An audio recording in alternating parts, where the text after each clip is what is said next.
জোহর প্রথার সঙ্গে আমরা সবাই কম বেশি পরিচিত। বলিউডের বিখ্যাত সিনেমা পদ্মাবতী অনেকেই দেখে থাকবেন। এখানে রানী পদ্মাবতী ও অনেক নারীদের জোহর ব্রত পালন করতে দেখা গিয়েছিল। কি এই জোহর ব্রত, কেন পালন করা হয় এই ব্রত?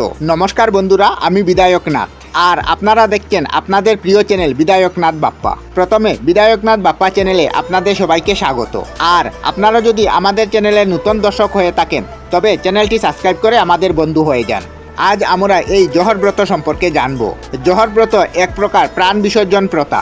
প্রচলিত অর্থে জোহর ব্রত বলতে বুঝি সম্মান রক্ষার্থে নারীর আত্মবলিদান। তবে জোহর শব্দটি সন্ধান করে অনেকেই বলেন সংস্কৃত যতগ্রী থেকে এই শব্দের উৎপত্তি, আবার ফার্সি শব্দ জৌহর থেকে এই শব্দ এসেছে। অনেকে মনে করেন জোহরের অর্থ মণিমাণিক্য মূল্যপূর্ণ অথবা সতীদাহ।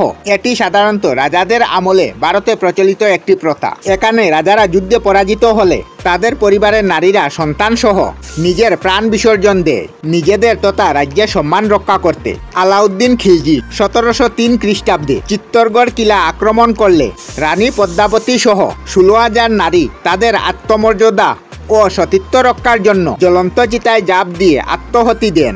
এই প্রথাকে জৌহর প্রথা বলা হয়। 2018-এ বলিউডে সিনেমা পদ্মাবতীতেও এই ঘটনা দেখানো হয়েছে। বহু প্রাচীন সাহিত্যে এই জোহর শব্দটির উল্লেখ পাওয়া যায়। বাংলায়ও জোহর প্রথা সাক্ষী থেকেছে। যেমন বল্লাল সেনের সময়ে হায়দরের হাত থেকে সম্মান রক্ষার উদ্দেশ্যে রাজপরিবারের নারীরা আগুনে জাপ দিয়ে নিজেদের প্রাণ বিসর্জন দেন বলে কথিত আছে। বিক্রমপুরের বল্লাল দিঘির কাছে এক জায়গায় এই প্রথা হয়েছে বলে কথিত আছে। এই স্থানটি পোড়াবাড়ি নামে পরিচিত। আমরা আমাদের চ্যানেলে সব ধরনের ভিডিও আপলোড করি, যেমন ব্লগ, নিউজ, কুকিং ভিডিও, ধার্মিক আলোচনা ইত্যাদি। যদি আপনারা এই ধরনের ভিডিও দেখতে পছন্দ করেন তাহলে এই চ্যানেলটি নিশ্চয়ই সাবস্ক্রাইব করবেন।